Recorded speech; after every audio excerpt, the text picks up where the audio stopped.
행사 주체에 따로 없는 헬로윈, 안전관리 매뉴얼 자체가 사각지대가 됐다. 그러니까 지금 이 이태원에서 있었던 이런 축제, 말이 축제, 많은 분들은 축제라고 생각하고 가신 거예요. 근데 이게 어떤 단일된 주관, 주최하는 곳이 있는 게 아니라 각각의 업소들이 알아서 그 상점별로 하고 뭐 이렇게 된 거예요. 그러니까 거리에서 나오는 뭐는 누구도 통제를 하거나 관할을 하거나 없었던 겁니다. 좀 더 보죠. 매년 인파는 몰리는데 안전관리가 왜 안 됐을까? 지역 축제 매뉴얼엔 자치구 등이 안전계획 수립, 제출 이거 의무화돼 있습니다. 그런데요, 이번에는요. 주관기관 사실상 없는 거죠. 지금 조사 벌이고 있답니다. 이게 어떻게 된 건지. 행사 주체가 따로 없는 엄청난 인파가 몰리는 축제였던 겁니다. 뭔가 안 맞잖아요. 인파의 숫자하고는. 이겁니다. 이준호 교수님. 사각지대가 보통 큰 게 아니었습니다. 이거 어떡합니까? 이런 일 또 반복되지 않으려는 법이 없습니다, 지금. 네, 맞습니다. 저 안전하는 사람으로서 무한한 책임감을 느끼는데 이게 아마 우리나라의 안전관리 수준이라고 저는 생각을 하는데요. 예.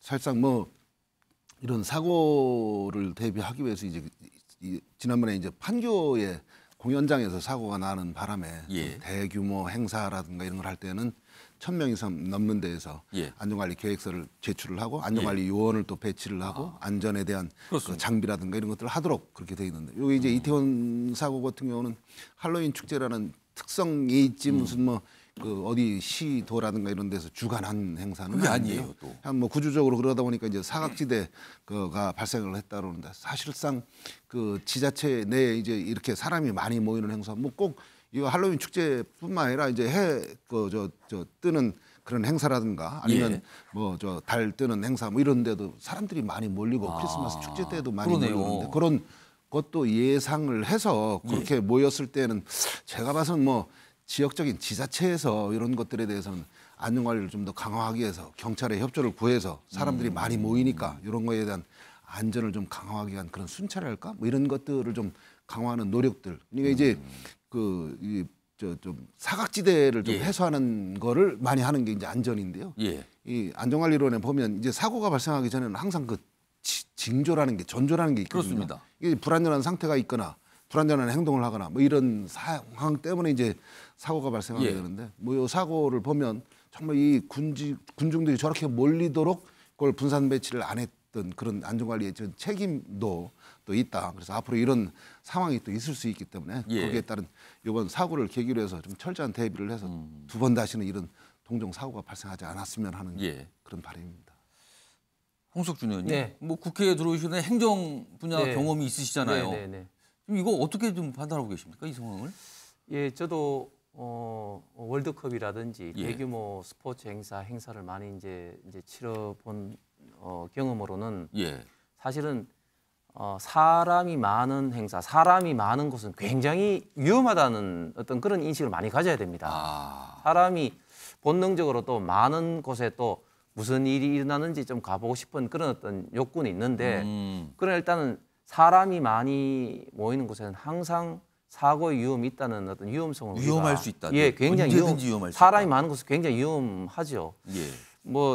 그런 측면에서 사실 이제 특히 이번 사고 같은 경우는 최영실 위원이 말한 것처럼 야외에서 벌어진 이런 사고는 상당히 좀 드문 케이스인데 결국은 이번 사고는 보통 이 가장 중요한 게 이제 통로 어떤 문제가 이번에는 굉장히 막혀 있다는 거하고 특히 또 문제가 뭐냐면은 이 소음 문제입니다. 소음.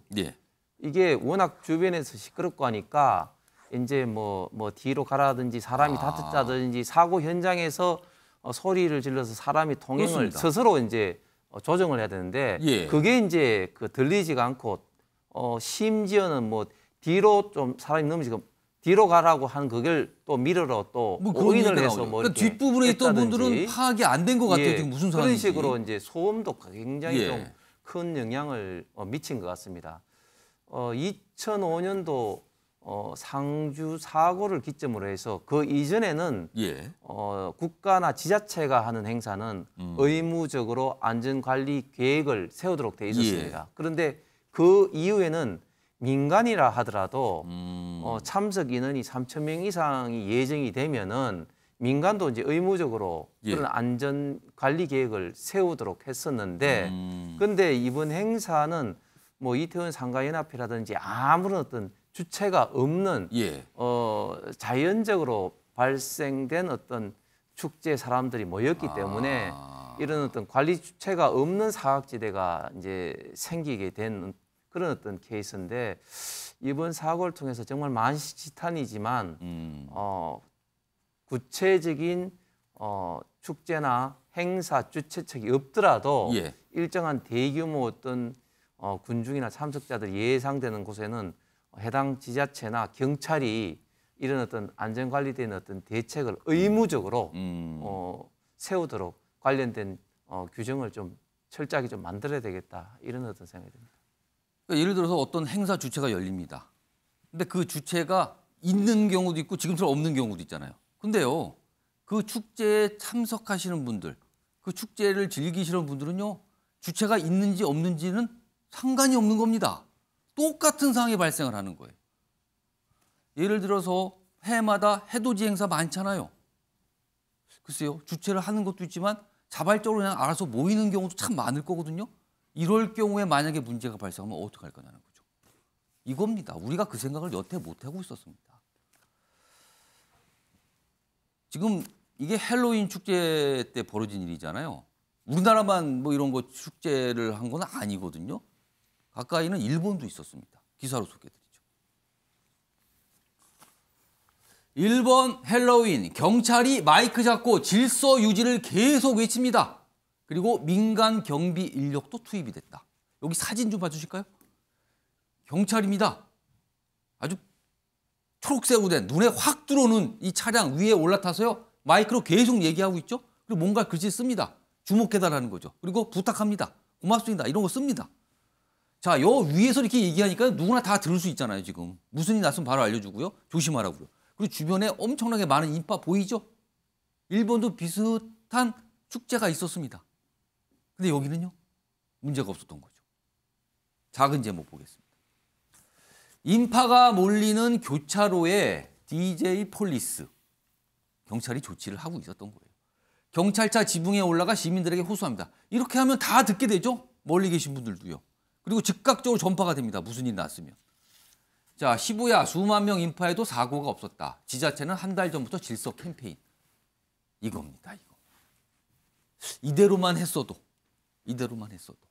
그리고 뉴욕은요, 헬로윈 기간 100곳에 교통 제한을 한답니다. 차량 오면 안 됩니다. 들어오면 안 됩니다. 이거 한답니다. 불편해도 어쩔 수 없습니다. 설명하겠죠. 그리고 홍콩 경찰 시민들 줄 세워서 이동시키다. 이겁니다. 그렇습니다. 한 줄로 가면은 아무래도 사고가 덜 나겠죠. 윤기호 의원님, 이걸 보니까 더 안타깝네요. 그러니까 시민들의 자발적인 행동 요령, 예. 이걸 얘기하기 이전에 저렇게 타율적인 강제라고 표현하면 심할지 모르지만 예. 지자체와 경찰이 제시해주는 가이드라인. 그러니까 한자 말 중에요, 타산지석이라는 건 잘하는 거 배우는, 그렇죠.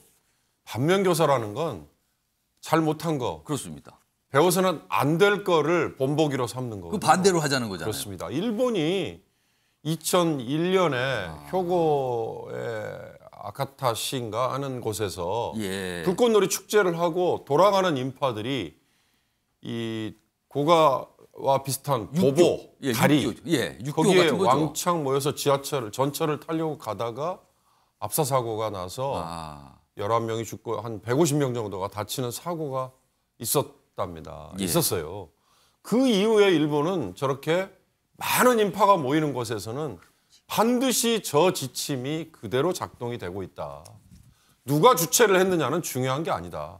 일정한 아까 홍석준 의원님 말씀에 상주 사고 이후에 우리는 3,000명 이상의 인파가 모일 걸로 예상이 되면 그런 매뉴얼이 작동되도록 하도록 했다 그러는데, 그 매뉴얼이 꼭 주최자가 누가 있느냐가 중요한 게 아니라 예. 인원이 많이 특정한 공간에 그게 야외든 실내든 모이게 될 걸로 예상이 되면 지자체와 경찰은 저런 자동으로 발동이 되는 가이드라인이 있어야 된다. 예. 그리고 그게 항상 훈련이 돼 있어야 된다.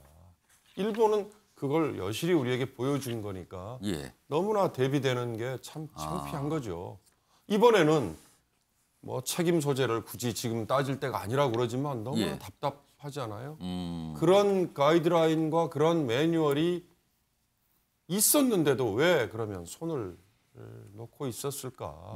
그래서 이렇게 젊은 친구들 150여 명이 이렇게 목숨을 잃는 부끄러운 사고가 왜 있었을까? 아까 제가 말씀드리는 반면교사라는 거를 예. 우리는 삼을 수 있는 게 너무 많았잖아요. 예. 아까 뭐 지금 다른 패널들께서 말씀하셨지 않습니까?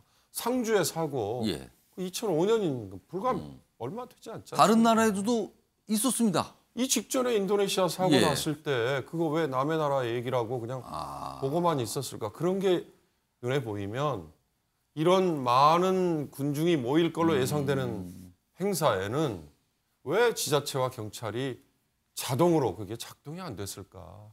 참 안타깝습니다. 다음 기사는요. 지금 뭐 계속 얘기하면서 안타까움과 함께 이게 과연 막을 수 없었는가 이걸 지금 계속 얘기하고 있는 거거든요. 다음 기사 있습니다. 책임 소재 얘기가 조금씩 나오죠. 아직은 뭐 정확한 건 이제 파악을 한 뒤에 나오겠지만 조금씩 얘기는 시작됐습니다. 인파 통제 못한 지자체 경찰 책임 여부 주목된다. 자, 주목된다라고 썼죠? 근데 주체자가 없어서 책임 소재 규명 자체가 이게 아주 모호하고 힘들다. 이겁니다. 그리고 예견된 사고였는지 따져야 한다. 목소리. 이렇게 있다는 거죠. 홍정민 의원님. 이거 책임 소재 자체가 지금 불분명하다는 거거든요. 이거 앞으로 이거 어떻게 되는 겁니까? 이 사고는 어떻게 처리가 될 것 같습니까? 이거는. 예, 이게 사실은 이게 책임 소재를 가리는 것이 처벌보다는 재발 방지를 예. 방지하기 위해서 이제 저희가 생각해 보는 건데요. 사실은 우리나라에도 이제 아까 여러분이 말씀하신 것처럼 그 매뉴얼은 잘 갖춰져 있었습니다. 예. 사실은 21년도에 행안부에서 발견된 뭐 재난관리법에 따른 그건 지역축제 안전관리 매뉴얼인데 이런 경우에 사실은 그 이번 달에 있었던 뭐 8일에 있었던 그 여의도의 불꽃축제라든가 100만 명이 모였는데도 큰 사고가 그렇죠. 없었거든요. 뭐 쓰레기만 좀 많았다 이 정도였지 큰 사고가 없었어요. 예, 그리고 같은 장소에서 이태원 예. 축제도 2주 전에 있었는데 그때도 한 1,000명 이상의 아. 관리 인력들이 통제를 하고 그랬었거든요. 예. 그때는 명확하게 관리 이제 주체가 행사 주체가 있었고요. 이번 같이 주체가 없이 이렇게 인파가 몰린 경우는 어떻게 할 것이냐, 책임 소재 어떻게 할 것이냐 이런 문제가 있는데 예. 사실은 그 매뉴얼에 명시적으로 있었으면 뭐 사실은 이런 사고가 없었겠죠. 근데 이제 사고가 있었을 때 많이 아까도 말씀하셨지만 중대재해법은 이번에 적용되기는 어려울 것 같다는 국조의 입장입니다. 그러니까 명확한 관리 주체라든가 이게 없다라는 거죠 지금. 예, 관리 주체가 없는 문제를 넘어서서 예. 이제 중대재해법 같은 경우는 중대시민재해에 해당해야 되는데 그러려면 공중 이용 시설에 해당돼야 됩니다. 그런데 이제 도로 같은 경우는 그런 이용 시설이라고 할 수 없기 때문에 예. 중대재해법은 적용될 수 없고 다만 적용될 수 있다고 하면 이제 업무상 과실치사상이 예. 가능한데 그런 경우에 아까 이제 책임 소재 경우에 만약에 아까 상주의 경우에는 그 과실치사죄가 적용이 됐어요. 그 예. 이유는 이 상주시장이 그 행사의 주체였기 때문에 쉽게 예. 적용이 됐는데 이번에는 사실 주체라고 보기는 어렵지만 사실은 그래서 법적인 쟁점이 될 만한 게 이제 관할 지자체 같은 예. 경우가 이 경우에 업무상 책임이 있는 것인가, 담당 공무원에게 도로를 예. 통제할 책임이 있는 것인가, 그리고 업무상 과실이 인정되려면 좀 예견 가능성이라든가 주요 의무 위반이 돼야 예. 되는데 이런 부분에 있어서 사실은 이제 해외 외신에서 더 짚고 있긴 합니다. 예. 뭐 CNN이나 BBC 같은 경우에 인파를 이렇게 모니터링 했어야 된다. 예. 왜 통제를 안 했느냐. 충분히 10만 명 이상 모일 거라고 할로윈 때 또 좁은 곳에 수용 가능한 인원이 넘어섰을 텐데 예. 왜 지자체에서는 그런 아. 책임을 그러니까 관리를 미리 사전에 못했느냐 이런 부분에 있어서 이제 법적 쟁점이 될 것 같다는 말씀드립니다. 그러니까 예견된 사고였는지 뭐 이런 부분 굉장히 좀 주목받을 것 같다. 일단 좀 조사를 벌이고 있어요. 그럼 이제 책임 뭐 이런 부분까지 같이 조사를 한다는 뜻이 됩니다. 근데 일단은 모호하고 규명 자체가 힘들지 않겠는가 이렇게 좀 기사에 적혀 있습니다.